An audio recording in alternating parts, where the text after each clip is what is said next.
विखुरण्यासाठी आज मुंबईच्या आझाद मैदानामध्ये मातृ समाजाचा एक मोठा आक्रोश मोर्चा निघण्यात आला. आपल्या बातचीत करण्यासाठी आपण माणूस बोलतो. आपण त्यांच्याकडून जाणून घेऊया उपवर्गीकरण कशाला दर्शवलं तर काय सांगा.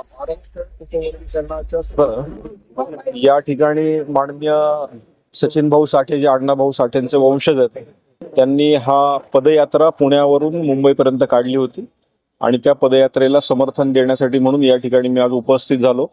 डॉक्टर बाबासाहेब आंबेडकरांना अपेक्षित असलेला समानता या उपवर्गीकरणातून येणार आहे आणि म्हणूनच 1 ऑगस्ट 2024 रोजी सुप्रीम कोर्टानं जो निर्णय दिला त्या निर्णयाला अधीन राहून अनेक राज्यांमध्ये हे उपवर्गीकरण जाहीर झाले. तेच महाराष्ट्र राज्यानेही लवकरात लवकर जाहीर करावं अशी मागणी मातंग समाज त्याचबरोबर मातंग समाजावर असलेल्या अनेक समाजांची आहे. म्हणून हा मोर्चा होता. या मोर्चाला खेड्यापाड्यातनं आज अनेक वयस्कर मंडळी स्वयंस्फूर्तीनं या मोर्चाला आली होती आणि या मोर्चाच्या समर्थनार्थ या ठिकाणी मी आज भेट दिली. 30 तारखेला उपवर्गीकरणाच्या विरोधात एक आंदोलन मंत्रालयावरती धडकणार आहे. काही समाज असे की ज्यांना उपवर्गीकरण विरोधी आहे, कसं पाहता याच्याकडे? प्रत्येकाची भूमिका आहे, पण मला असं वाटतं की प्रत्येकाची भूमिका मांडत असताना आपण ही भूमिका आपण का मांडतो आणि कशासाठी मांडतोय याचाही विचार करणं गरजेचं आहे.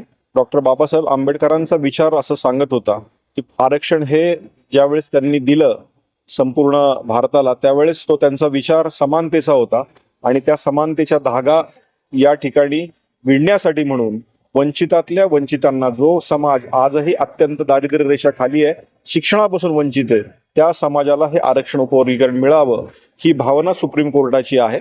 आणि म्हणूनच आज विरोधाला विरोध प्रत्येक ठिकाणी होत असतो, पण मला असं वाटतं की प्रत्येकाचा विरोध हा विरोधच असतो, पण जे विरोध करतायत त्यांनी या समानतेचा धागा पकडून खऱ्या अर्थानं या उपवर्गीकरणाला समर्थन द्यावं. पावसाळी अधिवेशन चालू आहे, आपण आपल्याकडून कशा प्रकारे आवाज उचलणार? मी अधिवेशनामध्ये प्रत्येक विषयात मी आवाज उचलतो आहे. उपवर्गीकरणाचा विषय त्या ठिकाणी मी मांडलेला आहे. त्यामुळे येणाऱ्या काळामध्ये अनेक वर्षापासून या उपवर्गीकरणासाठी मी भांडतोय. हे उपवर्गीकरण व्हावं म्हणून अंतिम टप्प्यापर्यंत माझी लढाई त्या ठिकाणी असेल. शेवटचा प्रश्न, आपल्याला जीवे मारण्याचे पण धमक्या येतात, कसं काय सांगता?